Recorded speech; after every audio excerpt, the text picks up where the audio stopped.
Hey guys, welcome to a quick tutorial on how to make an NPC killing system / dungeon system, I guess.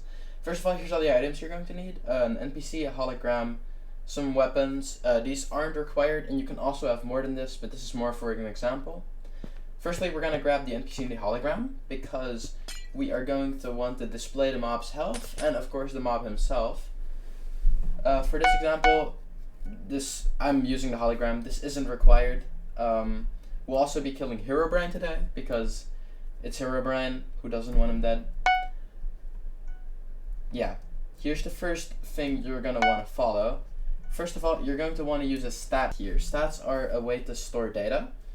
We're going to be calling it HP, because hit points. You can call this whatever though. Just put stat underscore HP. Yeah, you can put anything afterwards, but that's completely up to you. Now we're going to be getting into the NPC itself. First of all, you're going to want to add a change player stat. In this, we're going to want to subtract HP from Herobrine, which on click, you're going to want to decrement 1 of his health. So it also works with Fist. Now we're going to be adding 2 empty conditionals for the 2 weapons we're going to be using. Now you're going to want to grab your weapons. And now we're going to add those weapons. Here we're going to check if the player is holding the item. That's the condition here. And then in the if, we're going to be decrementing the HP. And since this is dealing 5 damage and we're already dealing 1, we're going to be wanting to decrement 4 more to add up to 5. This weapon will now do 5 on hit. And then for the stone sword, it's a decently similar trail. We're just going to be detecting if the player is holding it again.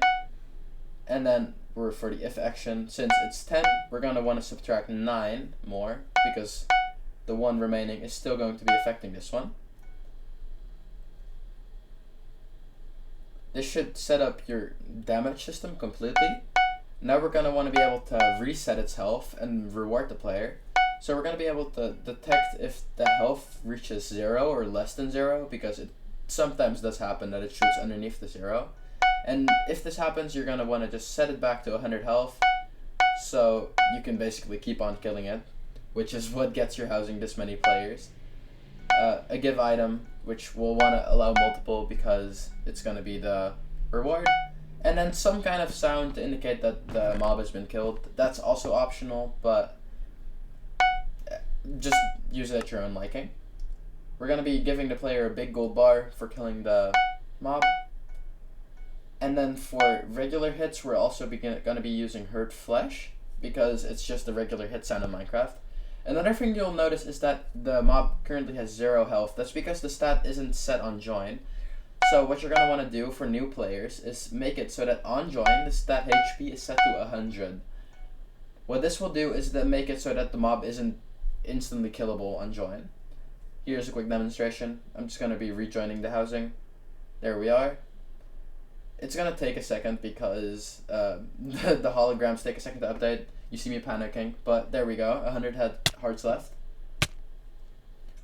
And considering that it's so slow to update, you might want to add something like this, which is a death message, first of all, because it's nice for the player to be reminded when they kill the mob. And another thing is a quicker way to show the health, which in my personal experience, the best way to do this is with an action bar, because it's not as obtrusive as a title and it's not as spammy as regular chat. So what you're going to want to do is display the stat HP, or whatever you chose your stat to be, in an action bar. I chose to color it red with NC, and there we are. Now on the bottom side of the screen you can see hearts left. Above the enemy you can see the hearts left. And as you can see, all the weapons are working quite fine. Even the fist is dealing 1 damage for if the player doesn't have any weapons, which that kind of summarizes this tutorial. If you like this tutorial, be sure to subscribe, drop a like. I'll probably be making more of these. You can also visit my housings / visit oPancakes. I make funny mini games, I guess. Discord server will also be below. And for any inquiries, you can add me on Discord, anything you want, or just leave a comment. Yeah, thank you for watching. Goodbye.